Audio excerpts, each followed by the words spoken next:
Sobat KDI, jumpa lagi di Kepoin KDI Taipei. Kali ini kami berada di kantor Aztec Taiwan. Saya sudah bersama wakil kepala, jadi di Aztec ada 2 wakil kepala, yaitu Mr. Wu dan Mrs. Wu. Nah, nanti podcast ini akan dipandu oleh Ibu Lisa. Mungkin saya ingin menanyakan hal-hal yang sifatnya umum aja, yang nanti lebih teknis akan disampaikan Bu Lisa, dan itu pertanyaan-pertanyaan nanti yang disampaikan oleh Ibu Lisa itu merupakan pertanyaan-pertanyaan dari para PMI yang sudah kami kumpulkan. Sobat KDI, kembali lagi kepada kami.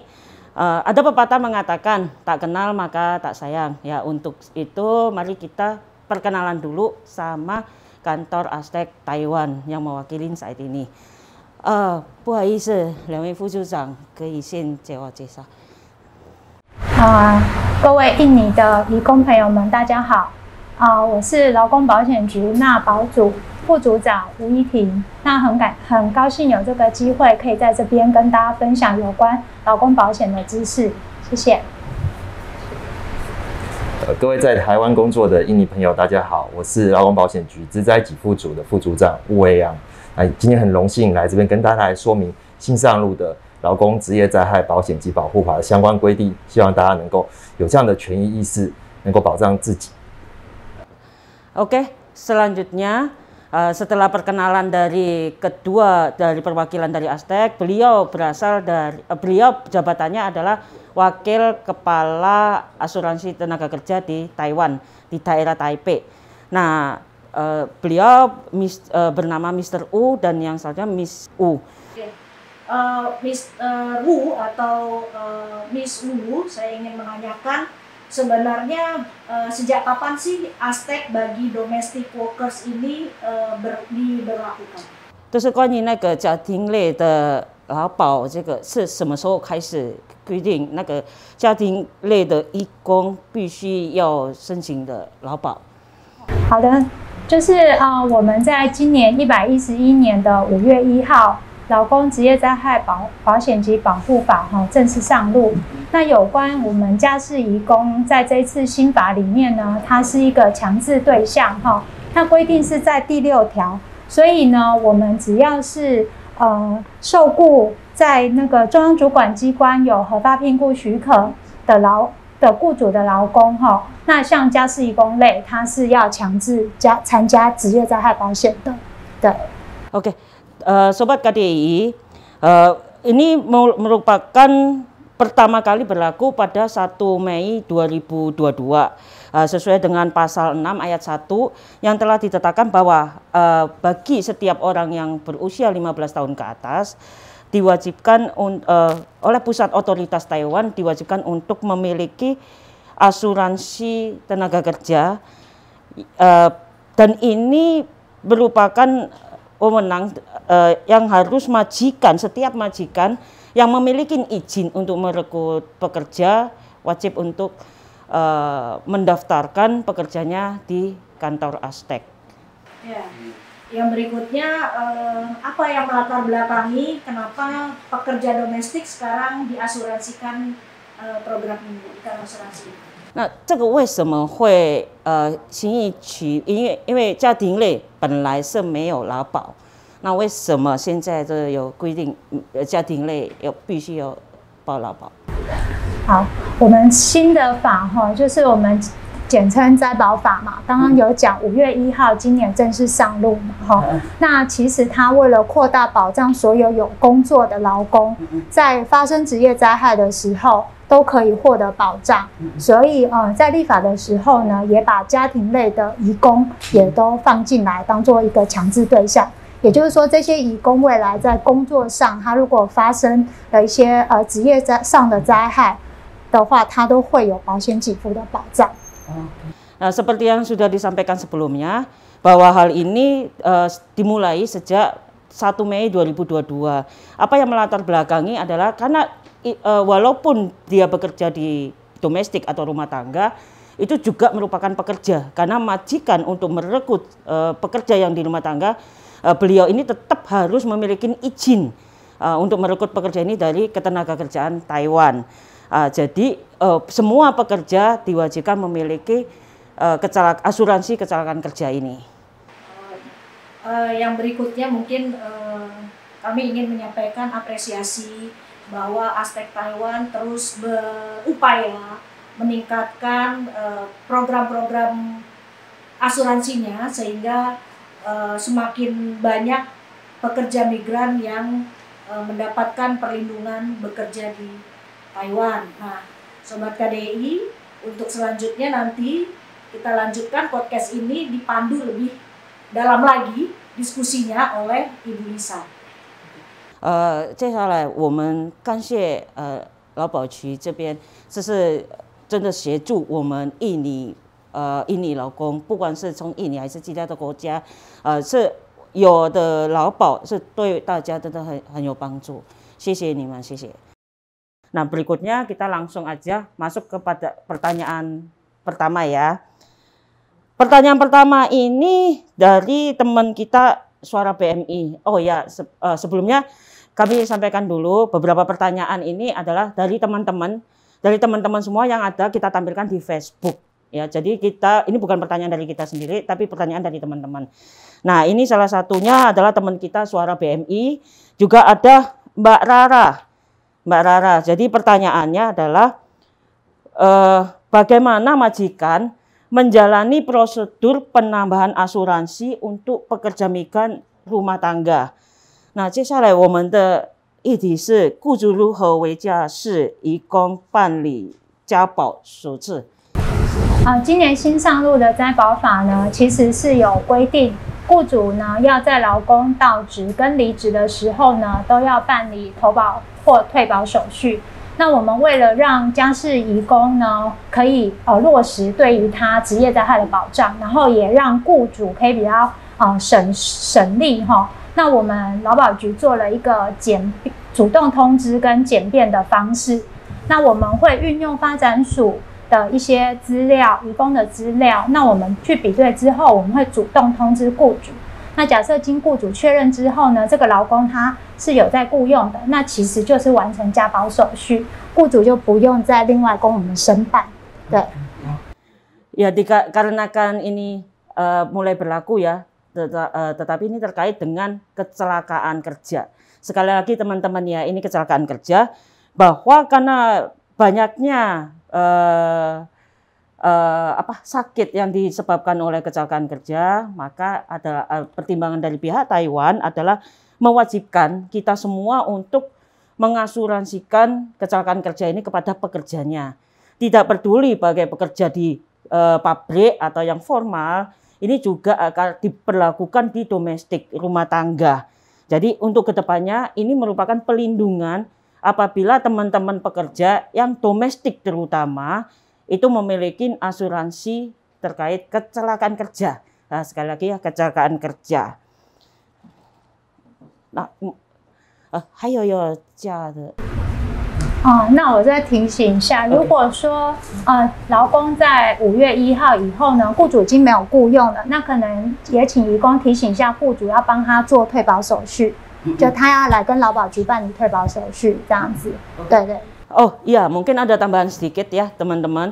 Jadi sejak tanggal 1 Mei 2022 itu sudah diberlakukan. Mungkin ada beberapa teman-teman yang sudah menerima surat yang dikirim dari asuransi tenaga kerja.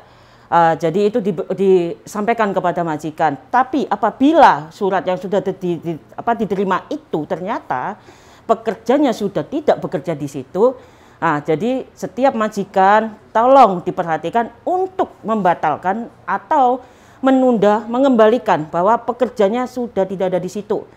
Ya, sudah tidak ada di situ, jadi harus dikembalikan lagi itu asuransinya. Oke. Nah, sekarang kita lanjut ke pertanyaan berikutnya. Nah，接下来我们是还有另外一个议题。那假释移工自教报生效日系以何之为准？好的。那个我们在保法开办以后呢，如果在保法5月1号上路之前呢，我们的移工就已经在台湾工作的话，那我们刚刚有说，透过我们的主动的简便的纳保手续呢，它是在5月1号它就生保险效力，也就是5月1号以后呢，它发生事故的话，它都可以被这个灾保法保护到。那如果说是在5月1号之后才进来工作的，那这个部分我们就是以他实际工作的时候加保当做他的保险生效日。对。那但是我有一个问题哈，如果你们是规定是5月1号要加保，但是到现在到今天雇主没有帮他加保，那也如何处理？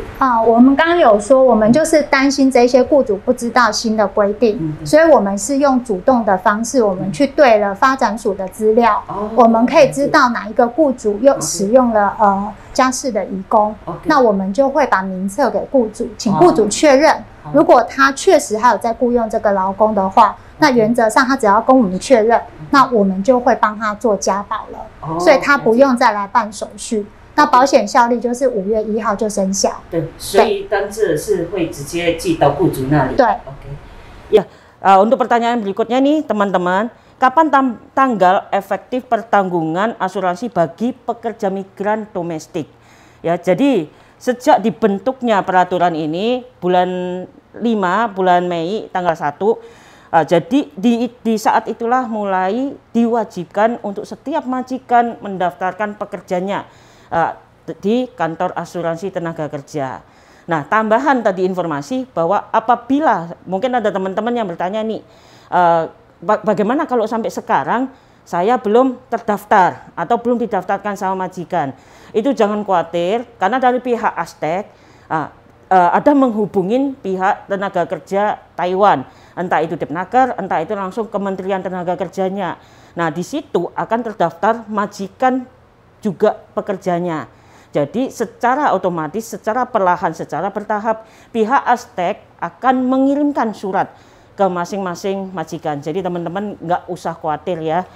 Nah, untuk pertanyaan berikutnya mungkin berapa premi asuransi kerja bulanan untuk pekerja rumah tangga? Apakah pekerja migran harus membayar premi asuransi ini? Ini pertanyaan bagus sekali. Dari Mbak Rara, Mbak Kitty Chen, dan Mbak Nani. Nanti saya sampaikan langsung ke pihak Asteknya ya. 那接下来这个问题是比较特别，因为很多人在问那个假设移工每月就是要报多少，然后接下来是这个要谁负担的？好，好，我们的外籍的家事移工呢，他的每月的职业灾害保险费我们其实它是家事服务业，所以它现在目前呢，它的职灾费率是0.18%。那假设用第一等级25250的投保薪资来看的话呢，它每个月的保险费是45块钱。所以其实是缴少的保险费就可以获得大大的保障。那原则上职业灾害保险的费用全部依规定是雇主要负担的。所以那个移工的话呢，其实是不用负担任何费用，所以移工朋友可能要注意一下，就是雇主不应该从薪水帮你扣掉职业灾害保险的保险费用。Oke. Nah, jadi teman-teman dijelaskan bahwa kecelakaan pekerja migran di rumah tangga itu kurang lebih sebesar 0,18%. Jadi 0,18% itu kurang lebih perbandingan kalau kecelakaan kerja. Nah, biaya yang dikeluarkan apabila kita berpedoman pada gaji formal saat ini adalah 25.250. Jadi setiap preminya sebesar 45 NT saja. 45 NT saja. Dan sesuai peraturan itu bahwa hal itu harus dibayarkan oleh pengguna alias majikan ya, jadi tidak dibebankan kepada pekerjanya gitu. Nah, jadi teman-teman, karena mereka berpatokan bahwa gaji yang paling rendah adalah 25.250, sedangkan dari rumah tangga itu gajinya yang sekarang gaji pokoknya adalah 17.000. Jadi kalian jangan khawatir masalah ini karena semuanya itu adalah ditanggung majikan. Jadi apabila kalian terima surat ini dari Aztec ataupun apa, kalian jangan khawatir, kalian nggak perlu membayar.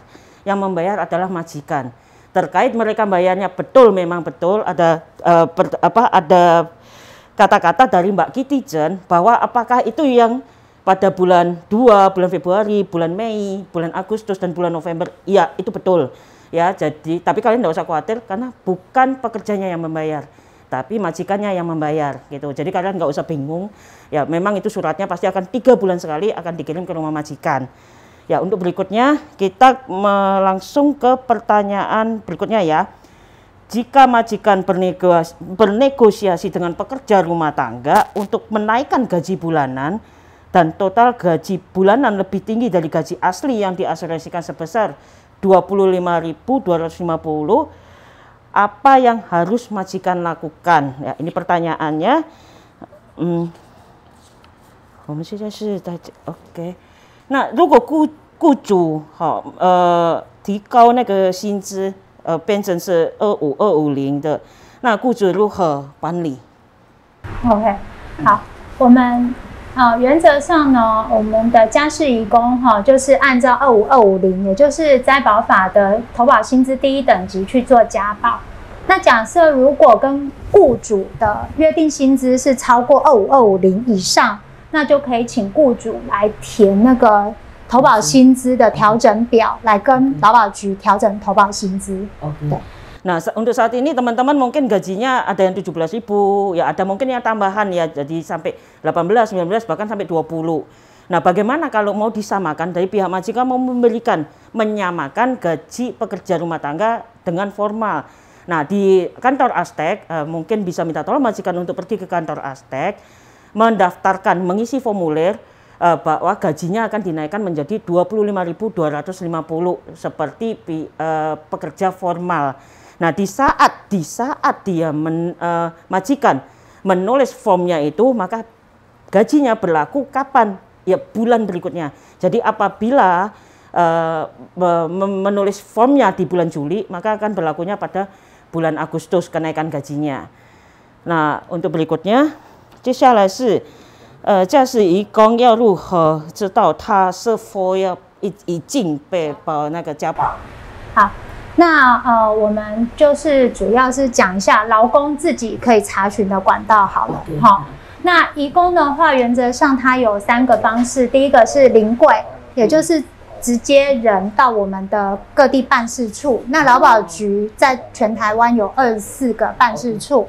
那对，然后移工如果想要查询自己有没有被加保的话，可以拿一个有照片的身份文件，例如居留证或者护照，或者是他的健保卡，对，然后直接去那个办事处柜台，直接去申办，就是要查询自己有没有加保资料，这是第一个管道。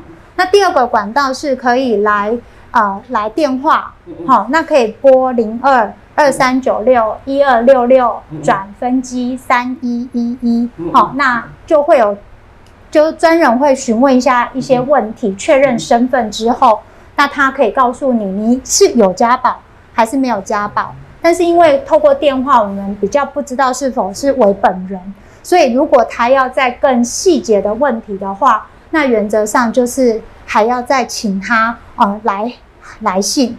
所以这也就是第3个管道。如果说他可以减负自己的一些身份证明文件，然后也可以来函续名，然后来寄到劳保局，那劳保局也会回函给他。对，这个大概是劳工查询的3个管道。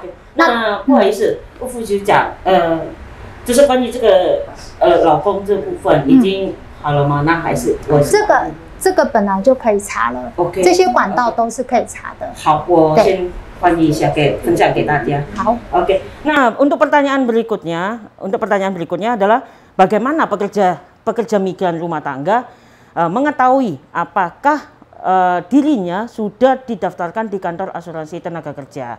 Nah, ini pertanyaan dari Setiana Hati dan Mbak Rara ya. Jadi sebenarnya untuk pekerja sendiri ada 3 metode, yaitu yang pertama langsung datang ke kantor Aztec terdekat. Di Taiwan ini ada beberapa kantor Aztec terdekat, di setiap kota ada. Ya, jangan lupa membawa identitas diri yang memiliki foto. Ya, boleh ARC, boleh paspor, dan boleh juga kartu Aztec-nya. Terus yang kedua adalah dengan membawa langsung data. Itu yang pertama ya. Jadi ya, yang kedua adalah dengan menelepon kantor Aztec-nya sendiri. Perlu dicatat nih teman-teman. Nomor teleponnya adalah 23961266. Depannya 02 ya, Taipei. Jadi saya ulangi lagi, 02 Taipei 23961266. Langsung ke extension 3111, extensionnya 3111. Nah, untuk berikutnya, apabila teman-teman tidak bisa datang sendiri, apakah ada cara lain? Tentu saja ada. Tunggu ya. 接下来这是如果雇主如果要请人家帮忙 ，OK， OK， 好。Nah, untuk berikutnya adalah apakah kalau misalnya teman-teman ini bingung nih masalah bahasa, mungkin kebingungan, apakah bisa minta tolong dengan majikan? Bisa, tentu saja bisa ya, dengan membawa data-data kalian nih. Data-data kalian langsung ke kantor majikan, ke kantor Aztec melalui majikannya gitu. Jadi boleh minta tolong majikan. Majikan apakah harus datang ke sini? Bisa juga melalui telepon. Ya, teleponnya sama seperti yang di atas tadi. 23961266, extension 3111. Jadi untuk yang berikutnya juga apapun bisa dipertanyakan. Kalau misalnya teman-teman tidak usah bingung masalah bahasa, juga apakah harus majikan? Enggak, bisa juga melalui agensi. Jadi agensi, mungkin teman-teman lebih percaya sama agensi atau dipercaya gitu penerjemahnya, boleh juga meminta tolong dari pihak agensi. Jadi kemudian ada saluran khusus lagi di setiap perwakilan, yaitu 1900. Juga ada saluran berbahasa Inggris. Saluran berbahasa Inggrisnya 1993. 1993 ya. Nah, untuk berikutnya, 接下来我们会进行几的，那好，第七嘛，好，家事移工客服是产假劳工保险，应该如何办理？好，刚刚前面呢跟各位介绍的都是职业灾害保险的部分。那现在职业灾害保险已经从劳工保险在5月1号是已经整个独立出来了，所以在职灾保险的部分呢，家事移工是强制加保的对象。那至于原本的劳保呢，就是家事移工他还是自愿的对象。如果雇主呢想要帮劳工加劳保也是可以的，那他就是要另外给我们那个申请的投保。就申请书来跟我们成立投保单位，为他自己的家事移工投保劳工保险。Oke, teman-teman, untuk berikutnya adalah pertanyaan, apakah pekerja migran rumah tangga dapat berpartisipasi dalam asuransi tenaga kerja? Ya, tentu saja. Ya, jadi kalau berpartisipasi terkait asuransi tenaga kerja itu adalah sifatnya wajib. Jadi sifatnya wajib. Jadi ya yang tadi 45 NT itu dan majikan yang membayar. Tetapi di kantor Aztec itu ada asuransi yang lain yang sifatnya tidak wajib, sukarela. Nah, jadi apakah ini termasuk? Nah, yang tadi dibicarakan adalah asuransi terkait kecelakaan kerja. Jadi kecelakaan di saat teman-teman bekerja. Tapi apakah ada asuransi yang lain itu? Misalnya mungkin seperti ini contohnya sakit, kita sakit pribadi atau bukan sakit yang disebabkan bukan kecelakaan kerja, di kantor Aztec sebenarnya juga ada asuransi semacam itu, tapi hal itu tidak diwajibkan, itu secara sukarela saja, Nah, persyaratannya sebenarnya gampang, ini terkait dengan mengisi formulir mendaftarkan asuransi, salah satu persyaratannya. Yang kedua tentu saja data-data dari majikan. Yang ketiga adalah data dari pekerjanya sendiri. Jadi dari sobat-sobat KDI sendiri, data-data pekerjanya harus dikasihkan ke kantor Aztec. Oke, sobat KDI, lanjut ya. Ini ada pertanyaan dari Mbak Inem, Mbak Mia, sama Intan Permata. Nah, jika PMI meninggal dunia, apakah, jadi PMI meninggal dunia, apakah bisa mengajukan pensiun? Nah, 副局长，不好意思，那个如果因你移工死亡，是否可以申请赔偿金？在我们这个劳工职业灾害保险法里头啊，如果是移工发生职业灾害事故死亡的话，那他的遗属呢是可以来领取我们的这个职灾死亡给付。职灾死亡给付可以分2方面，一部分呢是我们丧葬津贴，丧葬津贴它就是由支付这个移工过世的时候，他支付他丧葬费用的人来领取。那我们会按照这个他投保的平均投保薪资前6个月的部分呢去计算，然后一次发给5个月。那如果说他都没有遗属，那只有负责帮他殓葬的这个人呢，他是一次可以领取10个月的这个给付。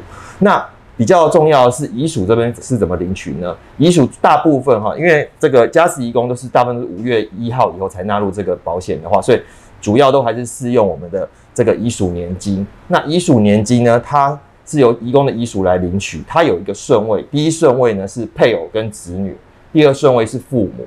那领取的金额就按照他的平均月投保薪资的50%。好，那如果是按照我们第一级是25250的话，那他领取的金额就是在这个12625。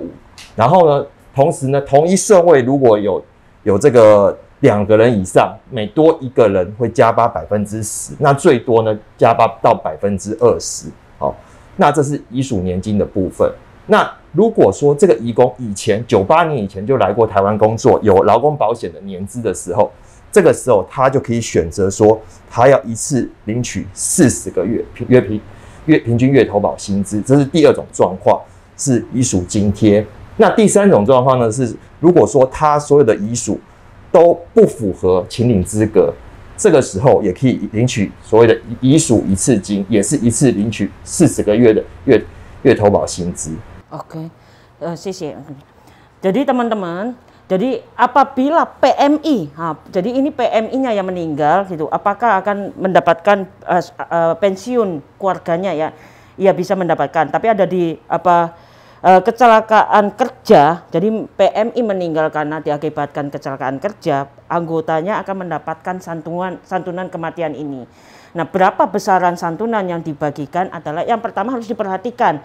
Yang pertama berhak menerima adalah pasangannya, entah itu istri, entah itu suami. Yang kedua baru anak. Yang ketiga barulah orang tua. Nah, besaran yang didapatkan adalah 50% rata-rata gaji yang diterima. Jadi 50% rata-rata gaji. Apabila sudah menikah dan memiliki anak, jadi bisa dapat lagi 2 orang dengan besaran rata-rata 10%. Masing-masing 2 kali, jadi 10%. Nah, apabila teman-teman mendaftarkan asuransi tenaga kerja pada tahun 2009, nah ini kemungkinan bukan pekerja rumah tangga ya, karena pekerja rumah tangga itu baru dimulai tahun 2022 ini. Jadi kemungkinan ini ada tambahan sedikit ilmu untuk pekerja formal, bahwa apabila sudah mendaftarkan asuransi tenaga kerja sebelum tahun 2009 akan mendapatkan 40 bulan gaji dari rata-rata gaji. Jadi rata-rata gaji ya nggak bisa diambil dari gaji saat ini. 那接下来我们是要这个一个问题，劳保应该要怎么申请，会有怎么支付的？如果移工发生这个职灾事故的时候，他的雇主要帮这个移工或者是他的家属来申请。这时候呢，他的雇主要到我们劳保局的网站，可以下载我们英文版的给付申请书，然后填写完毕以后，经由雇主盖章，然后呢，我们审核完毕以后，会把他这个给付金额呢汇入这个移工本人在台湾的账户。那如果说要这个汇到国外的账户，那这个账户必须要是认证的，是合法的账户，然后但是呢，这个部分它必须由自行负担从台湾汇到国外的这个汇兑的手续费。Oke teman-teman, ini juga termasuk beberapa pertanyaan dari teman-teman kita ya. Ada Mbak Inem, ada Mbak Rara, kembali lagi Mbak Rara. Jadi bagaimana mengajukan asuransi tenaga kerja ini gitu? Bagaimana pembayarannya pula. Jadi bagi pekerja migran yang mengalami kecelakaan kerja bisa melalui majikan, dibantu melalui majikan. Nah, tentu saja syarat utamanya adalah mengisi formulir dan menyertakan dokumen-dokumen yang ada fotonya tadi, KTP, ARC dan paspor. Selanjutnya tentu saja yang terakhir adalah rekening. Rekening di Taiwan, rekening kalau misalnya tidak ada di Taiwan, rekening di luar negeri. Nah, di luar negeri itu juga harus disertakan rekeningnya itu sudah terverifikasi dan bisa menerima mata uang asing. Jadi bisa menggunakan rekening, apabila pekerjanya dari Indonesia bisa menggunakan rekening Indonesia. Nah, berikutnya kita masuk ke pertanyaan lainnya ya. 副局长，接下来是我们的劳保是什么情况之下，要支付给看护？那如果不是用这个劳保，那会不会推给雇主？在我们这个职业灾害保险里头，如果是这个移工、家事移工或看护工或家庭工呢，他在这个发生职业灾害的时候，那他当然就可以来申请刚刚我们讲的这个申请我们的给付。那只要我们审核通过以后，我们就会把这个给付金额进入这个申请人的账户。那因为这是一个保险就是用付小小的钱，然后去分担比较大的风险，所以这个保险金呢也是雇主缴的，所以我们并不会把这个保险费退还给雇主。最主要是这些保险费就是用来累积起来，然后去给付发生职灾劳工的这个给付金额。Oke, berikutnya pertanyaan yang disampaikan oleh Mbak Ali JJ dan Mbak Mia. Jadi dalam keadaan apa asuransi tenaga kerja itu dibayarkan kepada pekerja dan siapa yang membayar? Pertanyaan lanjutannya, premi akan dikembalikan ke pemberi kerja apabila tidak digunakan asuransi tenaga kerja tersebut. Apakah akan dikembalikan? Jadi yang pertama adalah kecelakaan kerja akan diberikan kepada yang bersangkutan apabila terjadi kecelakaan kerja tersebut. Apabila tidak terjadi, maka tidak akan dikembalikan karena nominalnya adalah kecil. Nominalnya kecil dan yang membayarkan adalah majikan. Dan hal ini juga tidak akan dikembalikan ke majikan karena asuransi itu membayarnya sedikit, tapi yang dikembalikan kompensasinya apabila terjadi kecelakaan kerja itu sangat besar. Nah, masuk ke pertanyaan berikutnya. 如果家事移工的家属死亡，就是要可以给付可以申请零吗？这是个好问题，要跟大家特别说明，这个家属死亡呢是属于这个普通保险事故，所以劳保的普通保险事故，而我们家事移工参加的呢是这个是劳工职业灾害保险的部分，所以呢这个部分。假如是家属死亡呢，在现在家事移工参加的这个职灾保险中是不会给付的哦。那因为家属死亡呢，不是劳工本人因为工作而产生的这个事故，家属死亡呢，是因为他的移工的配偶或子女、父母死亡，所以这两个是有不同的地方。Oke. Ini pertanyaan bagus sekali dari Mbak Eyang Putri dan Suara PMI ya. Apabila ada anggota pekerja migran yang meninggal, apakah bisa mengklaim tunjangan? Jadi sekali lagi ditegaskan bahwa untuk pekerja domestik, pekerja migran di sektor domestik, apabila pihak keluarga meninggal tidak akan mendapat tunjangan. Jadi yang mendapatkan tunjangan adalah yang bidang formal.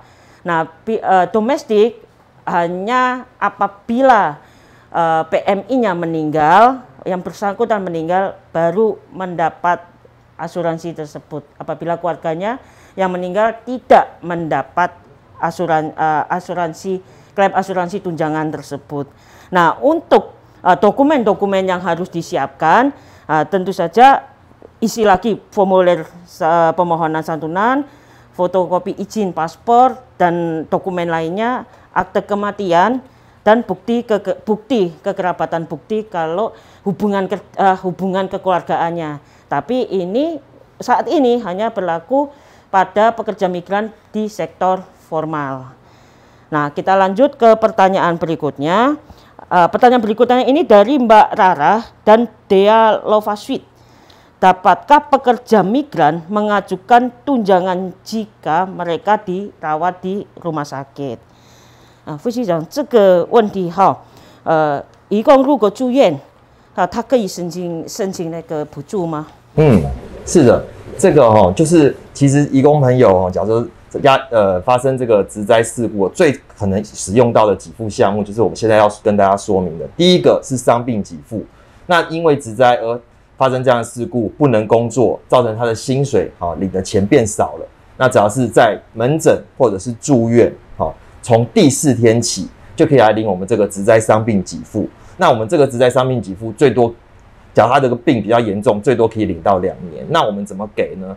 前60天，我们会按照他的平均日投保薪资，就是月投保薪资除以30，换算成每一天的投保薪资。然后我们前60天呢会这个100%给付，然后到超过60天的部分，那我们会用这个平均的日投保薪资的70%来给付。那还有一个特别要说明的，如果他是住院，而且他住院的时候需要有人来照顾的情况下，那一样我们再发给这个给付，从第4天开始发给，所以他通常第4天开始，我们每一天，他如果医生判断说他需要这个专人帮他来照顾的话，每一天我们还给他1天1200的这个照护补助。Oke, nah jadi kembali lagi pertanyaannya, apabila dirawat di rumah sakit apakah akan mendapatkan tunjangan? Jadi ada beberapa kategori sakit yang disebabkan oleh kecelakaan kerja. Yang pertama adalah tunjangan cedera atau sakit. Nah, apabila mengajukan akan mendapatkan di 2 bulan pertama 60 hari pertama akan dibayarkan 70% dari rata-rata gaji. Nah, hal ini bisa didapatkan maksimum sebanyak 2 tahun. Nah, selama masa rawat inap itu, pihak perawatan bisa mendapatkan subsidi 1.200 per harinya。其次呢，在医疗给付的方面呢，他用职灾保险的身份去就医，那他在我们健保的时候要缴一个部分负担，那个部分负担呢，我们职灾保险会来给付。那如果他是做住院，那住院这个30天之内的这个膳食费呢，我们也会补助。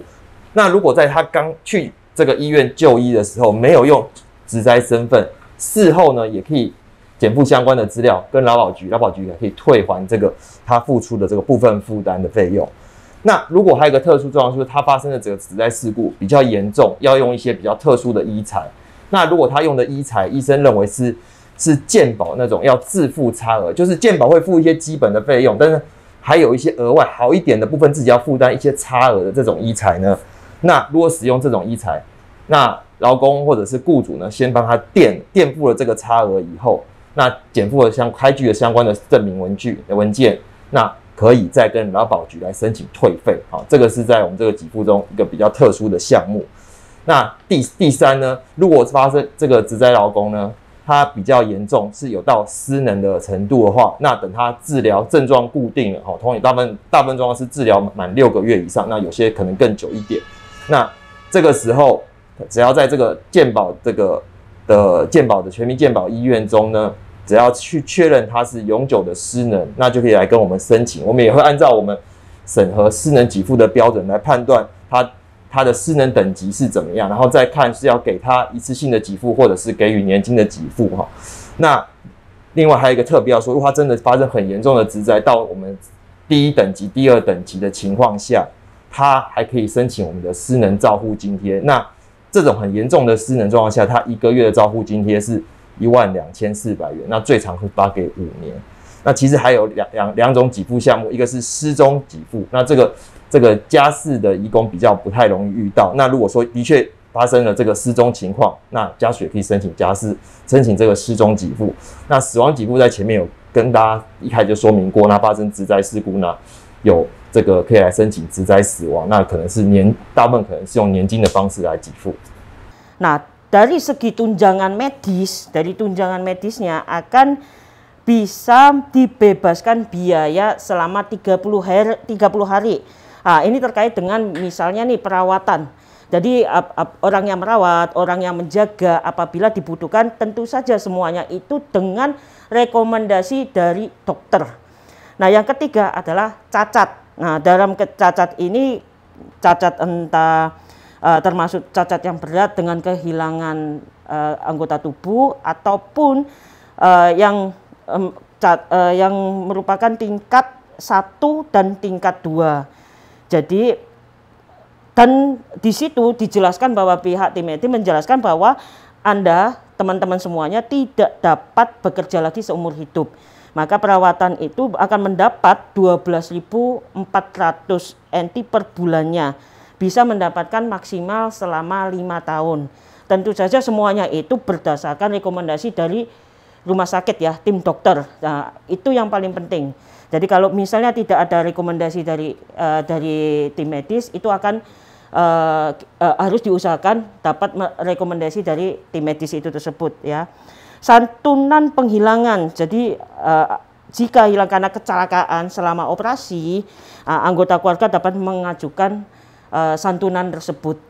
Nah, yang terakhir tentu saja kematian tadi. Ya, jadi kembali lagi apabila meninggal, maka ada beberapa hal seperti yang sudah disampaikan di depan tadi. Kalau meninggal, apa saja yang bisa didapat? Satu lagi pertanyaan terkait apa yang termasuk kategori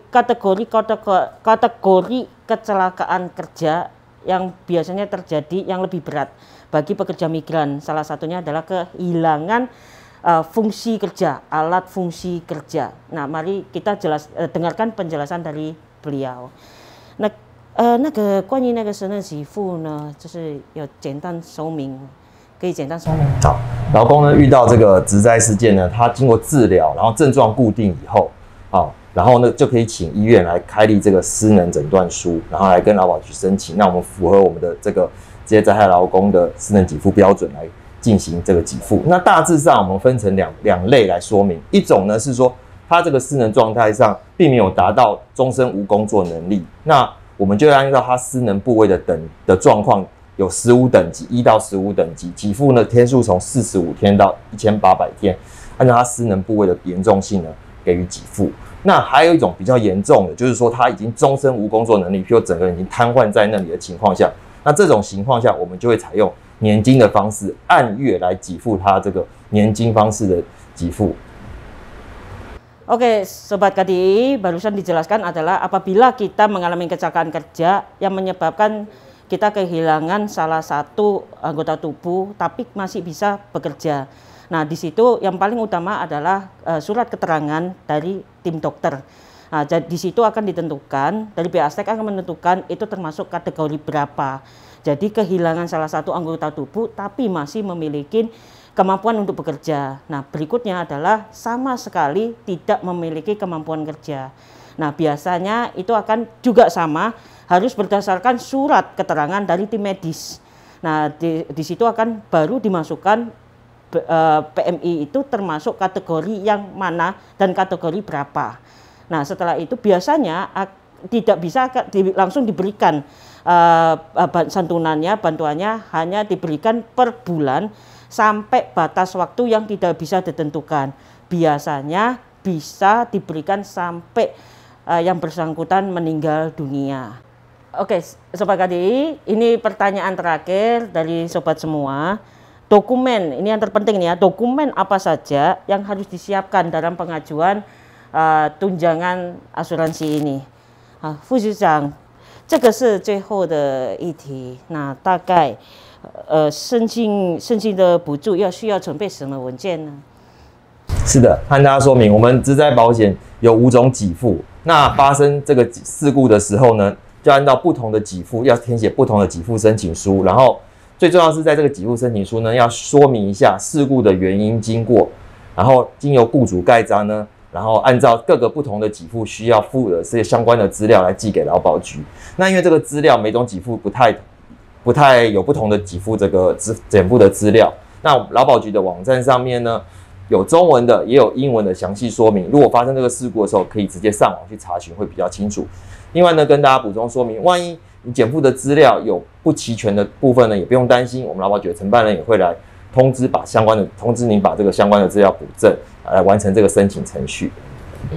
Teman-teman, ada penjelasan dari Wakil Kepala Astek bahwa kecelakaan kerja itu kurang lebih ada 5 kategori. Nah, terkait dengan hal-hal ini nanti kami akan lengkapin dari websitenya mereka. Yang ada kami akan tampilkan di deskripsi ya. Nah, untuk yang paling penting mungkin perlu ditegaskan bahwa jangan lupa terkait sama formulir pendaftarannya yang harus juga ditandatangani oleh PMI dan juga majikan, terutama tanda tangan majikan. Nah, tapi untuk teman-teman jangan khawatir apabila ada kekurangan dokumen terkait nanti pengajuan klaim asuransinya, pihak Astek tidak akan menolak, bahkan akan menginformasikan dokumen apa saja yang harus dilengkapin atau kurang. Jadi untuk ini teman-teman nggak usah khawatir ya. Untuk berikutnya， 接下来副局长有什么消息要补充呢？另外特别说明，我们这个职灾业灾害说在工作中受伤呢，其实呢有一些情况下，我们也是在我们这个职业灾害的范围。譬如说他在工作收拾东西的时候，或者是因为他有生理需求需要上厕所啊、喝水的时候发生的事故，或者是因为雇主指派他出去买东西，在买东西的场所，或者是去买东西的路上发生的这些意外事故呢，也都是属于我们这个职业灾害保险给付的范围，这样特别提醒大家。Oke, untuk teman-teman perlu diingat lagi bahwa untuk teman-teman pekerja migran di sektor domestik bahwa asuransi ini terjadi bisa diklaim, bisa diminta bantuan apabila terjadi kecelakaan kerja. Jadi harus sesuai dengan kecelakaan kerja ya baru bisa diklaimkan ke pihak asuransi tenaga kerja. Ya, mungkin sedikit tambahan teman-teman, apa yang termasuk dengan kecelakaan kerja itu mungkin bisa dimasukkan ini salah satu contohnya misalnya kecelakaan kerja terjadi saat bersiap melakukan pekerjaan. Bersiap-siap melakukan pekerjaan itu termasuk dengan kecelakaan kerja. Nah, kecelakaan kerja terjadi selama jam kerja, misalnya kebutuhan fisiologis seperti ke toilet, air minum tiba-tiba tersedak, itu termasuk kecelakaan kerja. Jadi apabila kecelakaan kerja atau cedera yang diakibatkan oleh fasilitas yang ada di rumah majikan itu juga termasuk salah satu kecelakaan kerja. Nah, apabila ditugaskan oleh majikan untuk membeli barang di luar, berbelanja, kemudian terluka, itu juga termasuk salah satu kecelakaan kerja. Ya, yang terakhir mungkin adalah kecelakaan lalu lintas dalam perjalanan apabila kalian keluar dari rumah majikan ada disuruh atau diminta oleh majikan untuk berbelanja. Nah, batas waktu untuk mengklaim manfaat bencana kerja itu adalah 5 tahun. Nah, diingat ya 5 tahun. Jadi apabila kalian memiliki pertanyaan lebih lanjut, boleh ditanyakan kepada kantor asuransi tenaga kerja terdekat. Nah, jadi begitu penjelasan-penjelasan dari pihak asuransi tenaga kerja Taiwan. 那2位副局长，我们现在就是我们的问题现在到这个位置，谢谢你们把宝贵的时间给大家分享给大家，谢谢你们。那我们先把这个题目先结束。谢谢，今天很荣幸来接受这个访问哦，也祝福在台湾工作的印尼朋友们能够平安健康。Nah, Sobat KDII, tidak terasa sudah 1 jam kita mengobrol dengan pihak asuransi tenaga kerja di Taiwan. Semoga apa yang beliau sampaikan dapat bermanfaat bagi teman-teman PMI semuanya.